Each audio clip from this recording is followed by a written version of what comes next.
ચલો નમસ્કાર, very good evening. ફટાફટથી જે કંઈ સાથી મિત્રો આપણી સાથે જોડી રહ્યા છો એકવાર મસ્ત મજાનું કન્ફર્મેશન આપી દેજો. કોડી વિડીયો ક્લિયર છે? હર હર મહાદેવ. હવે તમને દેખાઈ રહ્યું છે? એકવાર ઓડિયો વિડીયોનું કન્ફર્મેશન આપી દેજો.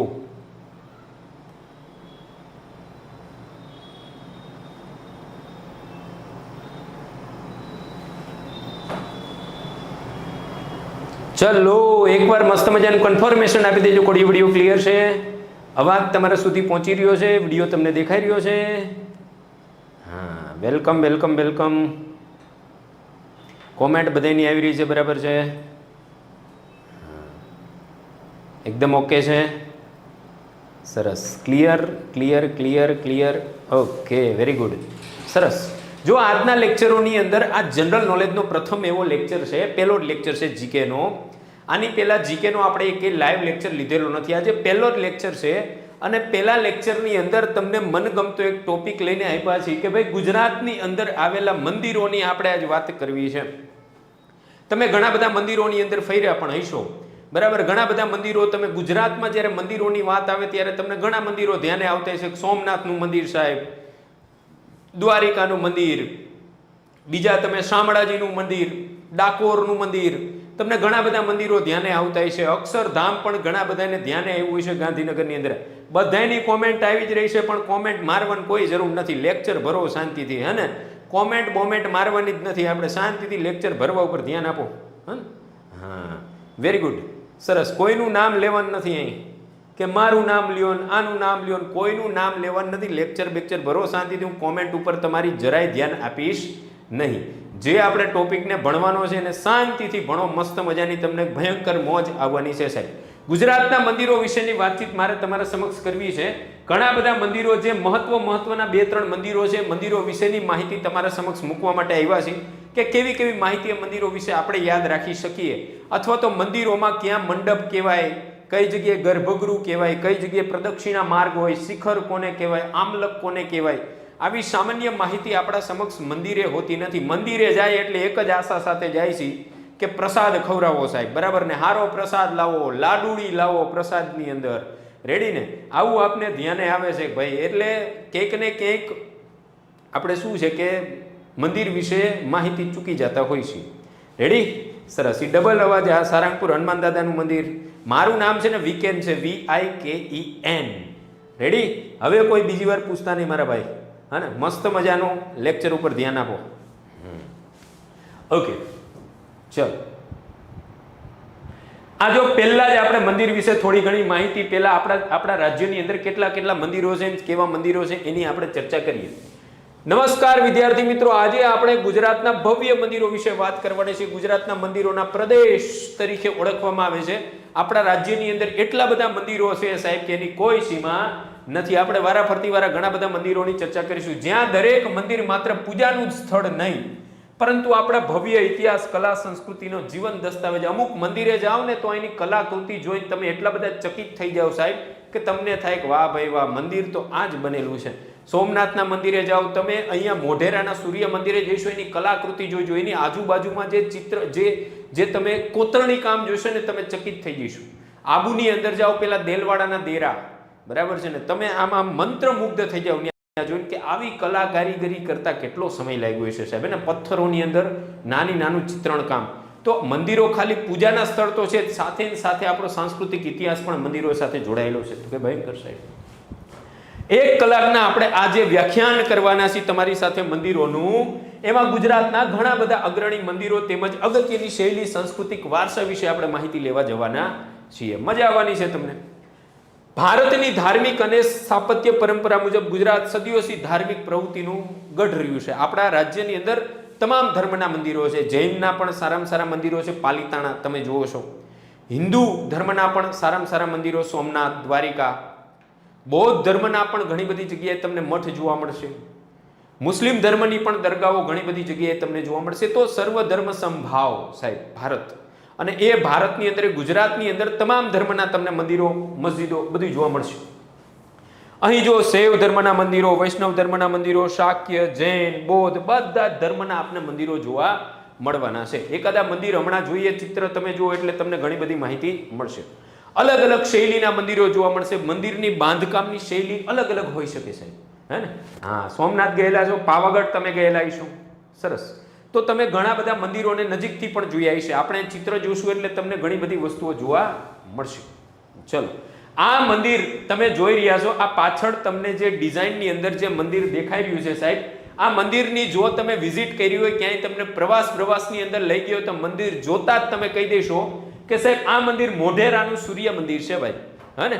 મોઢેરાનું સૂર્ય મંદિર ઇતિહાસની દ્રષ્ટિએ ઘણું બધું મહત્વનું છે. તમને ખબર છે કે આ મંદિર કોણે બંધાવ્યું છે? આ મંદિરની અંદર એક સમયે મૂર્તિની પૂજા થતી, પણ હવે મૂર્તિ નથી.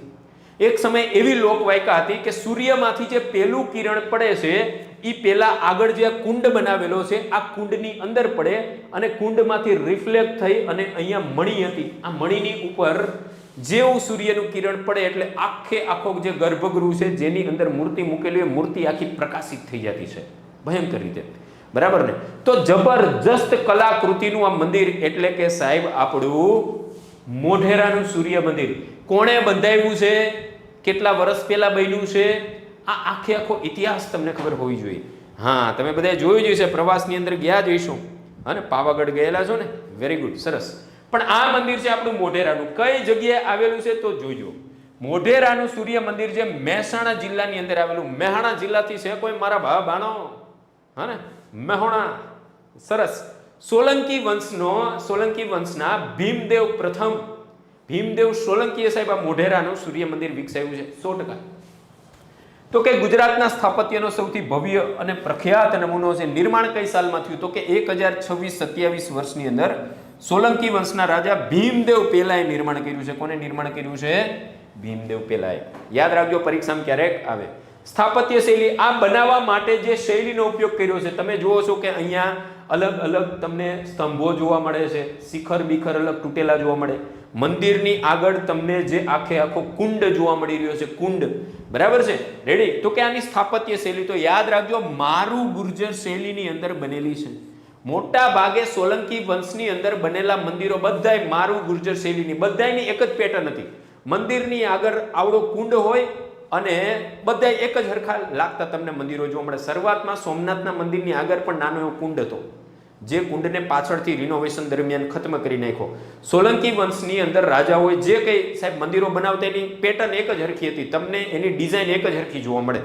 મંદિરની આગળ કુંડ હોય, કુંડની અંદર અહીંયા અલગ અલગ દેવી દેવતાના મંદિરો હોય. જો આ તમે જુઓ છો, આ જે તમને દેખાય છે અલગ અલગ નાના દેવી દેવતાના મંદિરો છે, હે ને? આવી પેટર્ન તમને જોવા મળતી. ભીમદેવ બીજોય આવશે જે ભોળો ભીમ તરીકે ઓળખાય, હા ને? એને દાહોદની અંદર બાવકાનું શિવ મંદિર વિકસાવ્યું હતું ભોળા ભીમે. આ ભીમદેવ પહેલાએ વિકસાવ્યું હતું. કોણે વિકસાવ્યું હતું? ભીમદેવ પ્રથમ. કોણે વિકસાવેલું છે? ભીમદેવ પ્રથમ.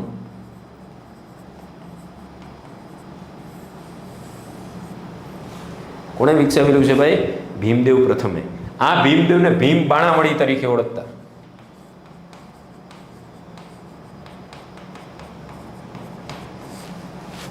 બરાબર? હા, રેડી? ઓકે. કોઈને રિપ્લે દેવા નથી ભાઈ, હા ને? હા, ઝલક ચૌધરી. અહીંયા ભણવા ઉપર ધ્યાન આપો. લેક્ચર પતે એના છેલ્લે 10 મિનિટ તમને બધાય જવાબ મળશે, હા ને? ત્યાં સુધી કોઈ રિપ્લે દેવા નથી. તમે બધા હળીવાળા છો, હા ને? એટલે કોઈ જાતની ખોટી કોમેન્ટો જીકો નહીં. લાસ્ટમાં જે કાંઈ પ્રશ્ન હોય એના તમામના જવાબ મળશે. ત્યાં સુધી અહીંયા ભણવા ઉપર ફોકસ કરો. કમ્પ્લીટ? ઓકે. જો આ આખું મંદિર છે, જોયું તમે? આ ઓરિજિનલ ચિત્ર છે આપણું. કોનું? તો કે મોઢેરાના સૂર્ય મંદિરનું, હા ને? સરસ. જો આગળ કુંડ બુંડ છે મસ્ત મજાનું. આ જોતા જ તમને લાગે કે વાહ ભાઈ વાહ, બહુ પૈસા ખર્ચાય છે એની અંદર. આ જે આગળ કુંડ છે એનું કુંડનું નામ કોઈને ખબર હોય તો જણાવો. કુંડનું નામ, આ જે આગળ તમને કુંડ દેખાઈ રહ્યો છે, કુંડનું નામ છે કાંઈક. મોઢેરાના સૂર્ય મંદિરની સામે રહેલા કુંડનું નામ શું છે જણાવો, કોઈને ખબર હોય તો ચલો. હા, બધું સામાજિક વિજ્ઞાનમાં આવે જ છે. સામાજિક વિજ્ઞાનમાં આ બધી વસ્તુ આવે ને એ તમને આગળ પરીક્ષાઓની અંદર કામ આવશે. જનરલ નોલેજમાં તમારી 6 થી 10ની ચોપડીઓમાં જે પૂછાય એ જનરલ નોલેજ તરીકે કોમ્પિટિટિવ એક્ઝામની અંદર પૂછાય છે. કોઈને ખબર છે? મૂર્તિ ખંડિત થઈ ગઈ છે, જે મણીબણી હતી બધું ખંડિત થઈ ગયું છે, હે ને? ચલો,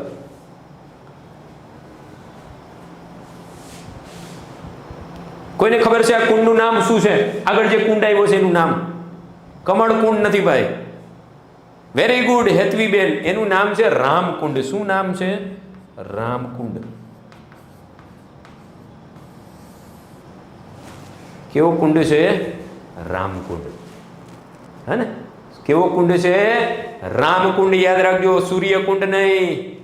કમ્પ્લીટ. સરસ. જો મુખ્ય વિશેષતાઓ કેવી છે? તો કે ગર્ભગૃહ હતો. ગર્ભગૃહ એટલે કે જે જગ્યાએ મૂર્તિ રાખેલી હોય એને મંદિરનો ગર્ભગૃહ કહેવાય છે. બરાબર. તમે જ્યાં પણ દર્શન કરવા જાઓ મંદિરની અંદર, જ્યાં ભગવાનની મૂર્તિ રાખેલી હોય એ આખો જે ખંડ હોય એને ગર્ભગૃહ કહેવાય. હે ને? તો ગર્ભગૃહ, જ્યાં સૂર્યદેવની પ્રતિમા હતી જે હવે નથી કારણ કે ખંડિત થઈ ગઈ છે. ગૂઢ મંડપ, મુખ્ય પ્રાર્થના ખંડ, જ્યાં ઊભી અને આપણે હાથ જોડી અને ભગવાનને પ્રાર્થના કરતા હોય, બચાવી લઈ ગયો. બરાબર. નપાસ થતા, તો એ આપણે જે જગ્યાએ આપણે પ્રાર્થના કરતા હોઈએ છીએ એ મુખ્ય પ્રાર્થના ખંડ હોય છે, જ્યાં બેહીને તમારે ભગવાનના પાઠ કરવાના હોય છે. બરાબર છે. હીરાકુંડ ને એ પાછા વળી જવા લો, હીરાકુંડે વહી ગયા, ભીમકુંડ ને હીરાકુંડ ને.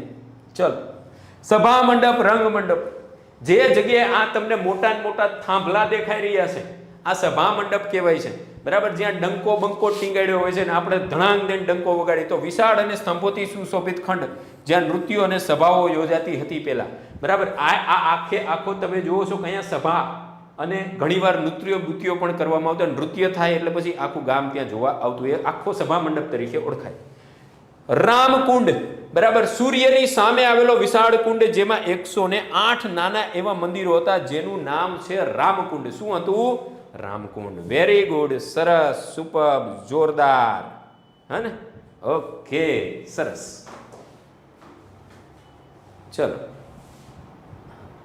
શિલ્પકલા. આની દિવાલો જો, આ દિવાલોની અંદર તમે જોશો ને તો આવી કોતરણી છે, આવી મસ્ત મજાની કોતરણી કરેલી છે. નાના નાના જો તમે ઘણી બધી કોતરણી કામ કરેલા છે. સૂર્ય મંદિરની દિવાલો ઉપર ચિતરેલા છે. તમે એના શિખરની અંદર અહીંયા તમે કોતરણી કામ જુઓ, કેટલું નાનું એવું કોતરણી કામ કરેલું છે. આટલું કોતરણી કરતા કેટલા વર્ષો લઈ ગઈ છે. એ વખતે ટેકનોલોજી કાંઈ હતું જ નહીં સાહેબ. હથોડો છીણી લઈને વર્ગી જવાનું હતું. બરાબર છે. તો બહુ મસ્ત મજાની એની દિવાલોની અંદર કોતરણી કામ કરેલા છે. જો તો મંદિરની દિવાલો ઉપર દેવી દેવતાઓ, માનવ જીવનના પ્રસંગો, નૃત્ય કરતી અપ્સરાઓ, પૌરાણિક કથાઓનું કોતરણા કામ કરવામાં આવ્યું છે. બહુ મસ્ત રીતે કોતરણી કામ કર્યું છે. રેડી? સરસ. મહત્વ શું છે? તો કે સૂર્યદેવને સમર્પિત આ મંદિર પ્રાચીન ભારતના ખગોળશાસ્ત્ર અને સ્થાપત્ય કલા કૌશલ્યોનો બહુ મહત્વનું આ મંદિર છે. બરાબર. તમે કંથકોટનું મંદિર, એ પણ ભગવાન સૂર્યને લઈને સ્થાપિત એક મંદિર છે. એ ભીમદેવ દ્વારા નિર્માણ પામવામાં આવે છે ક્યાં? કચ્છની અંદર. બીજું એક તમે કોઈ સૂર્ય મંદિરનું નામ આપી શકો ભારત લેવલે, જેનું બહુ સારામાં સારું નામ હોય ભારત લેવલે? કોઈ વિશાળકાય સૂર્ય મંદિર કોઈ તમે નામ આપી શકો ભારત લેવલે? જણાવો.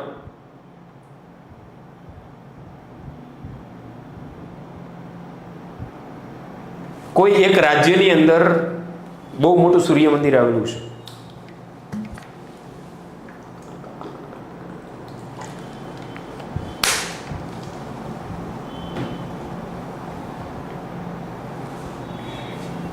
નહીં?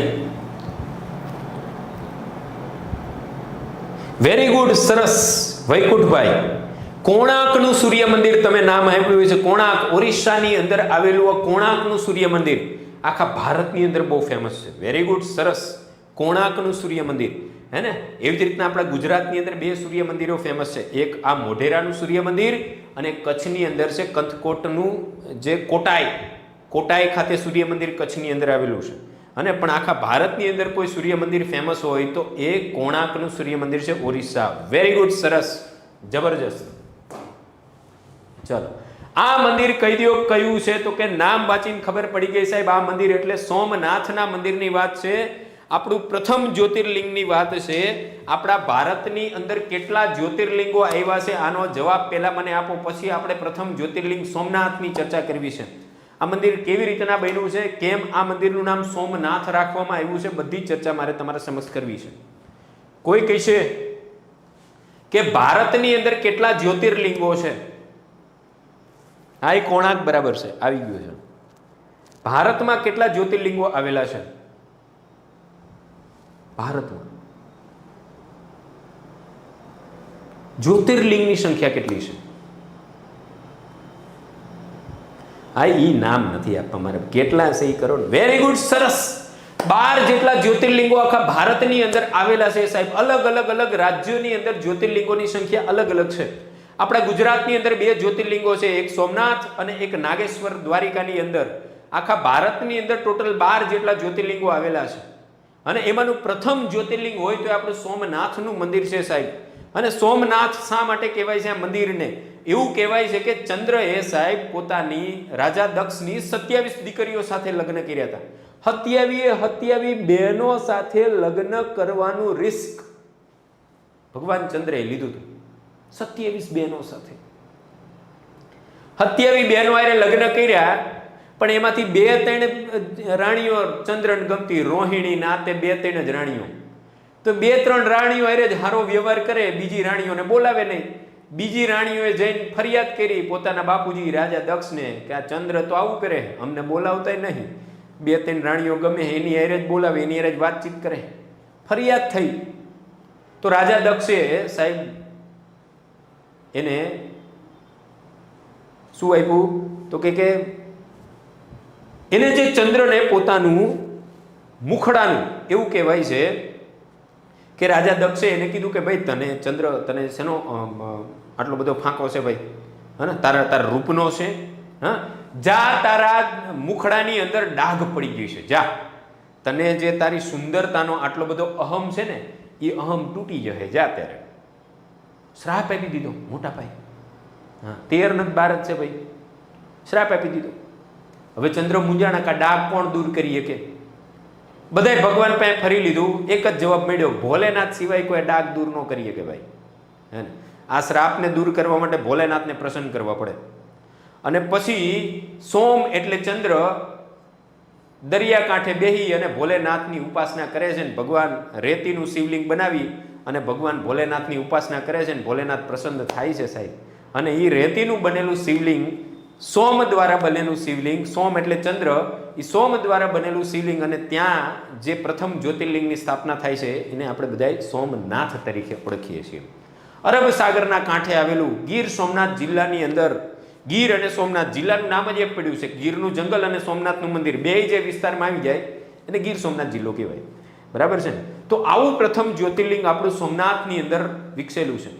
મોટામાં મોટું જ્યોતિર્લિંગ પૂછે તો ઉજ્જૈન મહાકાલ, મધ્યપ્રદેશની અંદર આવેલું ઉજ્જૈન મહાકાલ સાહેબ આખા ભારતનું મોટામાં મોટું જ્યોતિર્લિંગ છે. તમને અલગ અલગ જ્યોતિર્લિંગ ઘણી બધી જગ્યાએ, જેમ કે કાશી વિશ્વનાથ છે, તમે બધા જોયું છે ઉત્તરી ભારતની અંદર, હે ને? આપણું કેદારનાથ તમે જોયું છે, એ જ્યોતિર્લિંગ છે. કાશી વિશ્વનાથ વારાણસીની અંદર જ્યોતિર્લિંગ છે. મહારાષ્ટ્રની અંદર તમને ઘુષ્મેશ્વરાય, પછી ભીમાશંકર જોવા મળશે. મધ્યપ્રદેશની અંદર ઓમકારેશ્વર, મહાકાલ તમને જોવા મળશે. આંધ્રપ્રદેશની અંદર મલ્લિકાર્જુન તમને જોવા મળશે. દક્ષિણ ભારતની અંદર બી જાવ તો રામેશ્વરમ તમને જોવા મળશે. રામેશ્વરમ એવું જ્યોતિર્લિંગ છે કે જેને ભગવાન રામે સ્થાપના કરી છે. ભગવાન રામે ત્યાં 2 શિવલિંગની પૂજા થાય છે. આ એવું જ્યોતિર્લિંગ છે રામેશ્વરમ, હાવ દક્ષિણની અંદર, જેનાથી 2-3 કિલોમીટર દૂર ધનુષકોડીની અંદર આપણા એપીજે અબ્દુલ કલામનો જન્મ થયો હતો. આ રામેશ્વરમ, હે ને? હા, પાયલબેન કોઈ જવાબ આપવાની જરૂર નથી ભાઈ, હે ને? બધાને આવડે જ છે, મને ખબર છે. તો આ રામેશ્વરમ છે સાહેબ, એ ડબલ જ્યોતિર્લિંગ. અને ત્યાં એવું કહેવાય છે કે ભગવાન રામ જ્યારે રાવણનો વધ કરીને ભારતની અંદર એન્ટ્રી લેતા હતા ત્યારે એને લાગ્યું કે સીતાજીના કહેવાથી કે આપણે ભગવાન ભોલેનાથની ઉપાસના કરીએ, પણ ત્યાં આજુબાજુ કે શિવલિંગ મળ્યું નહીં, એટલે હનુમાનજીને મોકલ્યા શિવલિંગ ગોતી આવો. હનુમાનજી ગયા આવ્યા જ નહીં પાછા. પછી રામ ભગવાનને લાગ્યું કે રેતીનું શિવલિંગ બનાવી લઈને આપણે ભારતમાં પ્રવેશ કરતા પહેલાં ભગવાન ભોલેનાથની ઉપાસના કરી લઈએ. જેવું શિવલિંગ બનાવ્યું તો હનુમાનજી એવા શિવલિંગ લઈ, એટલે હનુમાનજીને ખોટું ન લાગે, 2 શિવલિંગ હનુમાનજી લાવ્યા એ અને રેતીનું 2 શિવલિંગની પૂજા અર્ચના કરીને ત્યારથી રામેશ્વરમની અંદર 2 શિવલિંગની પૂજા થાય. બરાબર? તો આવા અલગ અલગ 12 જેટલા જ્યોતિર્લિંગો આવ્યા છે. એમાંનું પ્રથમ જ્યોતિર્લિંગ છે, તમે જોઈ શકો છો અહીંયા ચિત્ર. હા, થોડુંક ઝાંખું ચિત્ર છે પણ તમે જોઈ શકો છો આ જ્યોતિર્લિંગ, હે ને?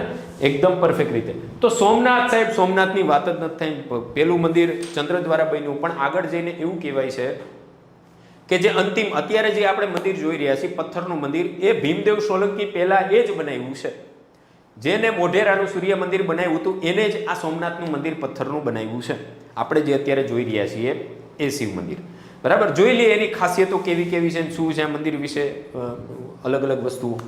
હા, દારૂ ચડે છે એ ઉજ્જૈન નહીં, એ કાલ ભૈરવ. ઉજ્જૈનથી 20-15 કિલોમીટર દૂર છે ઓમભાઈ, એ કાલ ભૈરવ છે. બરાબર, ઓકે. તો જોઈએ આપણા સોમનાથ મહાદેવ જ્યોતિર્લિંગ અને પુનઃનિર્માણની આખી ગાથા. તો કે ગુજરાતના પશ્ચિમ કિનારે વેરાવળ નજીક પ્રભાસ પાટણમાં આવેલું સોમનાથ મંદિર 12 જ્યોતિર્લિંગ પૈકીનું કેવું છે? તો કે પ્રથમ જ્યોતિર્લિંગ છે ભાઈ. આ મંદિર અનેકવાર વિદેશી આક્રમણો ધ્વંસ કરવામાં આવ્યું હતું અને દરેક વખતે એનું પુનઃનિર્માણ થયું છે. મોહમ્મદ ગઝનવી દ્વારા આને લગભગ 16 વાર તોડી પાડવામાં આવ્યું હતું. તમને ખબર છે, સોનાના આની અંદર સોનાના દરવાજાઓ હતા, સોનાના દરવાજા તોડીને લઈ જતા ગઝનવીની બધા. બરાબર ને? રેડી? હા, તો ઘણી બધી વાર સોમનાથ મંદિર ઉપર હુમલો થયો છે, છતાંય આજ અડીખમ ઊભું છે ભાઈ. વર્તમાન સ્વરૂપ આઝાદી પછી સરદાર વલ્લભભાઈ પટેલના પ્રયાસથી વર્તમાન મંદિરનું નિર્માણ થયું છે. ડોક્ટર રાજેન્દ્ર પ્રસાદ અને સરદાર વલ્લભભાઈ પટેલના સંયુક્ત પ્રયાસથી અત્યારનું જે આપણું મંદિર ઊભું છે એનું રિનોવેશન કરીને આપણે ઊભું કર્યું છે. આધુનિક હિન્દુ સ્થાપત્ય શૈલીમાં બનેલું ભૂતકાળની ભવ્યતાનો આભાસ કરાવે. આ જે આધુનિક હિન્દુ સ્થાપત્ય શૈલી કલા છે સોમનાથના મંદિરની, હે ને? હા. મહત્વ શું છે? તો કે શૈવ ધર્મનું એક અતિ પવિત્ર સ્થળ છે, ભારતીય સંસ્કૃતિના અડીખમ પ્રતીક તરીકે ઊભું છે. સોમનાથના મંદિરની આપણે તો ગુજરાતમાં રહીએ છીએ એટલે આપણે એટલી બધી આપણે કંઈક હવે સોમનાથ જવું એમાં ક્યાં, તો કંઈક કાંઈ નહીં. આપણે લોકો કેદારનાથ જવાનું પ્લાનિંગ કરતા હોય, રામેશ્વરમ જવાનું પ્લાનિંગ કરતા હોય કે મહાકાલ ઉજ્જૈન જવું છે. પરંતુ તમે ઉત્તરી ભારતની અંદર જઈને પૂછો કે સોમનાથનું મહત્વ કેટલું છે, એ લોકો એવું સમજે છે કે જીવનમાં એકવાર સોમનાથ ન જાય ને તો અમારો પૃથ્વી ઉપરનો જે ધક્કો છે ને નિષ્ફળ ગયો છે એવું અમે માનીએ છીએ. આટલું બધું મહત્વ છે. હા ને? ઓમકારેશ્વર જ્યોતિર્લિંગ એ મધ્યપ્રદેશની અંદર છે, નર્મદા નદીના કાંઠે. ઉજ્જૈનથી 50-60 કિલોમીટર દૂર છે. બરાબર? હા, કવિતાબેન રેડી? સરસ, ઓકે. ચલો, આ મંદિર જોતા તમને તરત મગજમાં ફિટ થઈ ગયું હોય છે કે ભાઈ આ મંદિર તો સાહેબ આપણું દ્વારિકા કૃષ્ણ પરમાત્મા દ્વારિકા નગરી સાહેબ આખી નગરી હોનાની હતી. બરાબર છે? આ મંદિર આખું સાહેબ બહુ ટોટલ 7 માળની અંદર બનેલું મંદિર છે. આની ધ્વજા દિવસની અંદર 5 વાર બદલવામાં આવે છે અને આની અંદર જે દરવાજાના નામ છે સ્વર્ગ દ્વાર ને મોક્ષ દ્વાર. આ દ્વારિકાનું મંદિર સાહેબ અપ્રતિમ મંદિર છે. દરિયાકાંઠે અરબ સાગરની શરૂઆત થાય છે ને આ બાજુ કચ્છનો અખાત પૂરો થાય છે. એ દ્વારિકાની ભૂસીર ઉપર ઉભેલું આ મંદિર એટલે દ્વારિકાનું મંદિર અપ્રતિમ. એવું કહેવાય છે કે કૃષ્ણ ભગવાનના પ્રપૌત્ર દ્વારા આ મંદિરનું નિર્માણ થયું હતું. પણ પરફેક્ટ ક્યાંય માહિતી કોઈ પણ ગ્રંથમાં ક્યાંય લખેલી નથી કે આ માહિતીના નિર્માણ કરતા કોણ છે. બરાબર છે? આ જે મંદિર બનાવનાર વ્યક્તિ કોણ છે એની પ્રોપર ઓથેન્ટિક માહિતી કોઈ પણ જગ્યાએ ઉલ્લેખિત નથી ભાઈ. બરાબર છે? રેડી?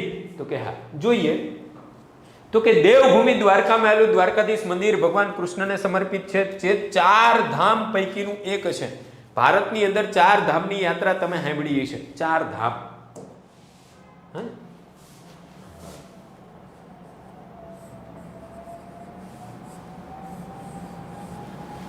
4 ધામ ભારતના 4 ખૂણે છે. ઉજ્જૈન ક્યાં આવ્યું છે? ઉજ્જૈન મધ્યપ્રદેશમાં આવ્યું છે. બરાબર? અહીંયા બદ્રીનાથ છે. અહીંયા તમે જોઈશો તો આપણું આ દ્વારિકા, આ બાજુ પુરી અને કર્ણાટકનું શૃંગેરી મઠ. આ 4 જગ્યા છે. આ 4 જગ્યાને ભારતની અંદર 4 ધામની યાત્રા કહેવાય. આ 4 ધામની યાત્રા કોઈ એક જગ્યાએથી ચાલુ કરવાની હોય, 4 મંદિર ફરીને પાછું જ્ઞાનની આવે એટલે 4 ધામની યાત્રા પૂરી થાય. તમે તમારા દાદી દાદાને જાતા જોયા હશે, હે ને? 4 ધામની યાત્રાએ. તો 4 ધામની યાત્રામાં આપણું આ જે મઠ છે આને શારદા મઠ કહેવાય. આપણું દ્વારિકા છે ને શારદા મઠ કહેવાય.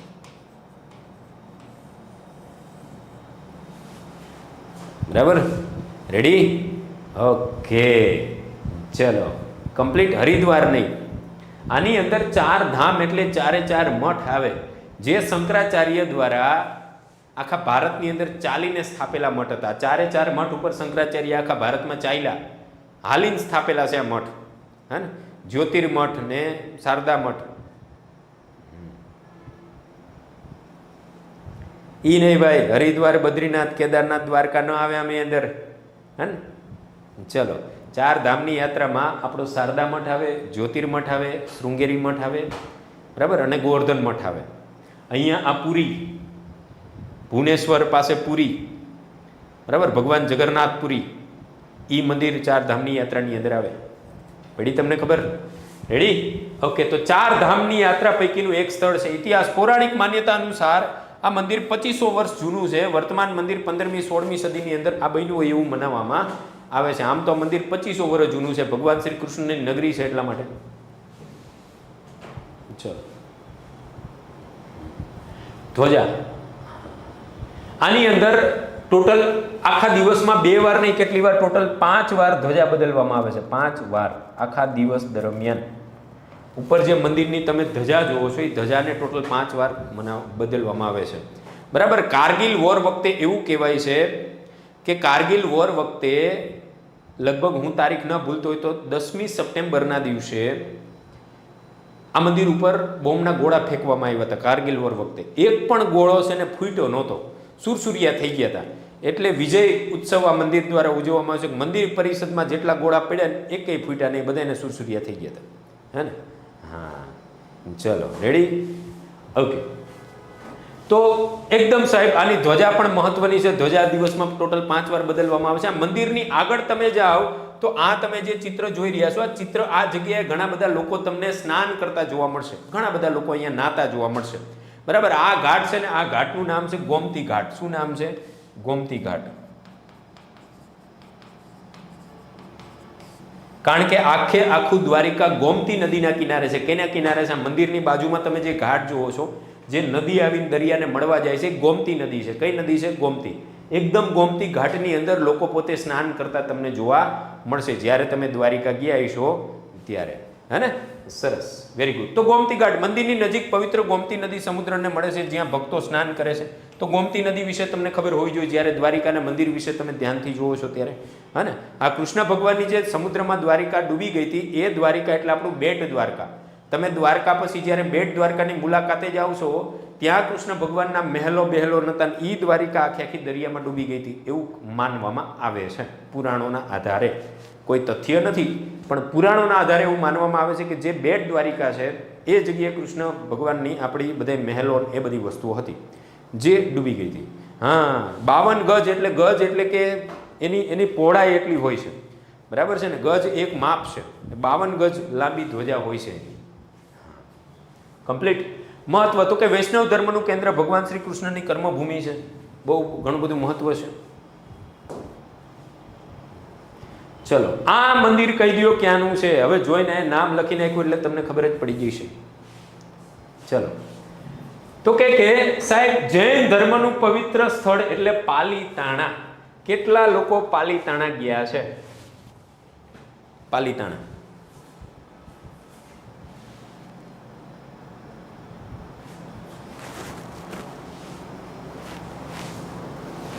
ના, એ એમની માન્યતા છે. 5 વર્ષ ધ્વજા બદલવાનું કારણ તો મને ખબર નથી, પણ એ લોકો પરંપરા છે, ઘણા બધા વર્ષોથી 5 વર્ષ ધજા બદલે છે.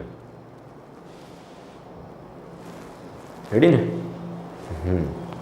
ચલો, પાલીતાણા કેટલા લોકો ગયા છો?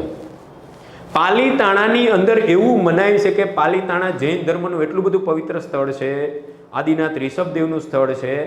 અહીંયા 900 જેટલા મંદિરો, 1000 પહાડની અંદર તમે જુઓ જો આ ચિત્ર ઓરિજિનલ આપેલું, વારા ફરતી વારા પહાડમાં નકરા મંદિરો જ તમને જોવા મળે. અને 900 જેટલા મંદિરો છે આ પહાડની અંદર. આપણે પાલીતાણા ખાતે શેના મંદિરો છે? તો કે બધા જૈન ધર્મના મંદિરો છે. જૈન,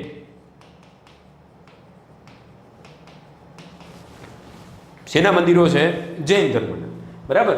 તો ભાવનગર જિલ્લાના શેત્રુંજય પર્વત ઉપર પાલીતાણા વિશ્વનું એકમાત્ર એવું સ્થળ છે જ્યાં 900 થી વધારે જૈન મંદિરો આવેલા છે. 900 જેટલા મંદિરો, બરાબર.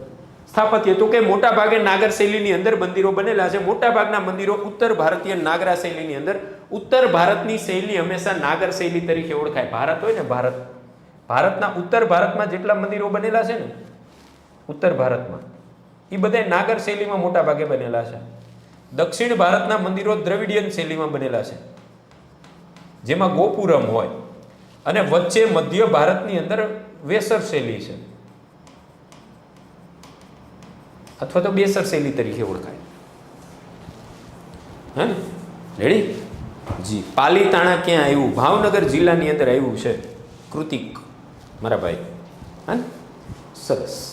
ઓકે, તો અહીંયા નાના મોટા ઘણા બધા મંદિરોનો સમૂહ તમે જોઈ રહ્યો છો. 900 થી વધારે મંદિરો છે ભાઈ. કોતરણી, દરેક મંદિર ઉપર તમે જોઈશો તો આવી નાની નાની નાની ઘણી બધી કોતરણી કામ કરેલું છે, બારીક કોતરણી કામ કરેલું છે. અતિ મહત્વનું છે. તો દરેક મંદિર ઉપર બારીક કોતરણી કામ, મૂર્તિઓ જોવા મળી રહી છે. મહત્વ શું છે? તો કે જૈન ધર્મની અંદર શ્વેતાંબર, જૈન ધર્મની અંદર 2 પ્રકારના ભાગ હોય, શ્વેતાંબર અને દિગંબર. જો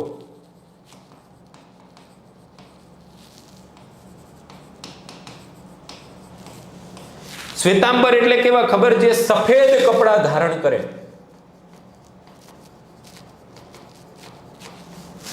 તમે રોડ ઉપર જોયા છે, સફેદ કપડા ધારણ કર્યા છે, વગર કોરોનાએ માસ્ક પહેર્યું છે, અને અમુક તો બેઠેલા છે ને 2-4 જણા યતિ જેને આપણે કહેવાય, બરાબર, જેને સફેદ કલરના કપડા પહેર્યા હોય. હા, સફેદ કલરના કપડા પહેરી અને જે જૈન ધર્મને પાડતો એને શ્વેતાંબર કહેવાય. શ્વેત અંબર, સફેદ કપડા ધારણ કરનાર, જેને શ્વેતાંબર કહેવાય. હા, મંદિરોનું શહેર તરીકે ઓળખાય, 100 તરીકે. હા, વેરી ગુડ. તો સાહેબ, આમ જૈન ધર્મની અંદર જે સફેદ કપડાં પહેરેલા તમે જોઈએ છે એને શ્વેતાંબર કહેવાય. દિગંબર લોકો હવે બહુ ઓછા છે. દિગંબર લોકો કપડાં ધારણ કરતા નથી, કપડાં જ પહેરે નહીં, બરાબર ને. જૈન ધર્મનો આ ફાટો લગભગ ક્યાંક બહુ ઓછો થઈ ગયો છે. દિગંબર જૈનોની સંખ્યા બહુ ઓછી થઈ ગઈ છે. મોટાભાગના જૈનો હવે શ્વેતાંબર જૈનો છે.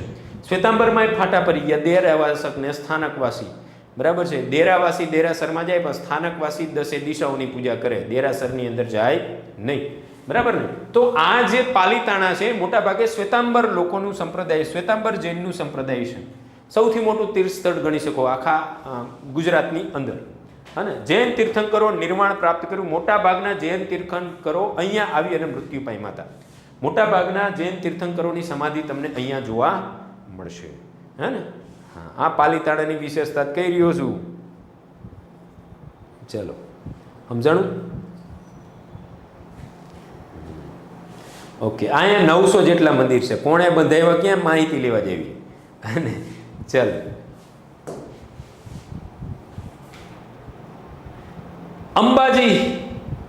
અંબાજી પણ તમે બધા ગયા હશો. આરાસુરીમાં અંબા, બરાબર છે ને. ઉત્તરી ગુજરાતનું શક્તિપીઠ. આપને બધાને ખબર છે કે અંબાજીની અંદર વિષા યંત્રની પૂજા થાય. માતાજીની મૂર્તિ નથી, એક યંત્ર મૂકેલું છે ને, યંત્રની પૂજા કરવામાં આવે. આ અંબાજી સાહેબ બનાસકાંઠા જિલ્લો, અને એ આરસ પહાડોની અંદર તમને જોવા મળશે. અરવલ્લીની પર્વતમાળાઓની અંદર માં અંબાનું મંદિર, અંબાજી વિશે. અંબાજી તમે ગયા જ હશો, બરાબર છે. અંબાજીની અંદર તમે જુઓ છો કે નવરાત્રિની અંદર બહુ જબરજસ્ત મેળો ભરાય, બરાબર ને. Very good. હા, પાર્થિવભાઈ ભાવનગરના છો તો પાલીતાણા જોયું જ હોય ભાઈ. સરસ, વેરી ગુડ. આ મંદિરનું ચિત્ર તમે જોઈ રહ્યા છો મસ્ત રીતે. ઓકે, તો બનાસકાંઠા જિલ્લામાં આવેલું અંબાજી મંદિર 51 શક્તિપીઠોમાંનું શક્તિપીઠ છે. ટોટલ 51 શક્તિપીઠો છે. એક શક્તિપીઠ પાકિસ્તાનમાં આવેલી છે, હે ને. હા, પાકિસ્તાનની અંદર એ હિંગળાજ માતાનું મંદિર છે.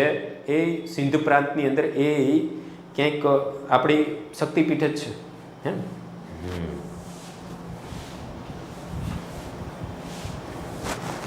ઘડીક થઈને અવાજ જતો રહ્યો છે, હવે નહીં જાય. કમ્પ્લીટ. સરસ. તો માન્યતા અનુસાર અહીં દેવી સતીનું હૃદય પડ્યું હતું એવું કહેવાય છે, હે ને. સતીનું હાટ આ જગ્યાએ પડ્યું હતું. અલગ અલગ જે 51 ટુકડા થયા હતા માતાજીના, એ 51 ટુકડાઓમાંથી જે માતાજીનું જે હાટ હતું, પાર્વતીજીનું જે હૃદય હતું, એ હૃદય અંબાજી ખાતે પડ્યું હતું એવું કહેવાય છે. ભગવાન શંકર ક્રોધિત થયા હતા અને જે 51 ટુકડા કરી નાખ્યા હતા, અને એ 51 ટુકડાઓ અલગ અલગ દેશમાં જઈને પડ્યા. જે જગ્યાએ પડ્યા એ જગ્યાએ આપણે શક્તિપીઠ તરીકે ઓળખીએ છીએ, બરાબર છે. એમાંનું જે માતાજીનું હાટ હતું એ હાટ આ જગ્યાએ પડ્યું હતું, એટલે અંબાજીનું મહત્વ સૌથી વધારે છે. બરાબર? તો કે હા, આ મંદિર આધુનિક સ્વરૂપમાં અને તેમાં કોઈ પણ મૂર્તિ નથી, પરંતુ ગબ્બર પરના દીવામાં જ દેવીનું સ્વરૂપ માનવામાં આવે છે. એક વિષા યંત્ર છે, અહીંયા નાનું એવું યંત્ર છે, વિષા યંત્ર. આ વિષા યંત્રની પૂજા થાય. બરાબર? ઓકે. જો આ મંદિર અતિ આધુનિક સ્વરૂપમાં છે અને તેમાં કોઈ મૂર્તિ નથી, પરંતુ ગબ્બરના દીવામાં જ દેવીનું સ્વરૂપ માની લેવામાં આવે છે. ઉજવણી નવરાત્રી દરમિયાન અહીં ભવ્ય મેળો થાય છે. નવરાત્રીની અંદર મા અંબાજીની પૂજા અર્ચના માટે આખા ગુજરાતમાંથી માનવ મહેરામણ ઉમટી પડે, આમ લોકોની લાઈન થઈ જાય. હે ને? આ એ ધામ જ કહેવાય ભાઈ. જેટલા મંદિર હોય બધે ધામ જ કહેવાય.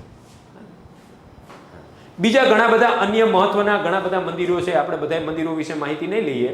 બરાબર ને? બહુચરાજી મંદિર તમે જુઓ છો મહેસાણાની અંદર, બહુચરાજી. બરાબર ને? બહુચર માતાને સમર્પિત શક્તિપીઠ. અહીંયા પણ બહુ મોટો ભાદરવી પૂનમનો મેળો થાય છે બહુચરાજી. બહુચરાજી તમને ખબર છે કે ટ્રાન્સજેન્ડર લોકો માટેનું સૌથી મહત્વનું સ્થળ છે.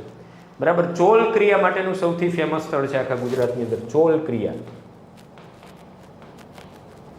બાળકોના પહેલી વાર વાળ ઉતરાવવાની જે ક્રિયા હોય, ચોલ ક્રિયા, એ બહુચરાજીની અંદર બહુ મોટા પાયે થાય છે.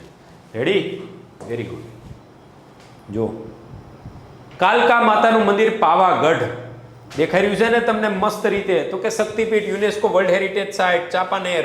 આ ચાંપાનેરનો કિલ્લો છે. આ ચાંપાનેર દેખાઈ રહ્યું છે. તમને એમ થાય કે આ શેનું ચિત્ર આવ્યું? આ ચાંપાનેર છે. પાવાગઢના કિલ્લાની અંદર જેમ પહાડની અંદર ચલો, નાનું એવું એક વખતનું શહેર હતું ચાંપાનેર. બરાબર? એ ચાંપાનેર અત્યારે વર્લ્ડ હેરિટેજ સાઇટની અંદર છે. પણ ચાંપાનેરથી ઉપર જાઓ એટલે તમને જોવા મળે સાહેબ પાવાગઢ, મા કાલી, કાલકા માનું મંદિર. બરાબર? સરસ.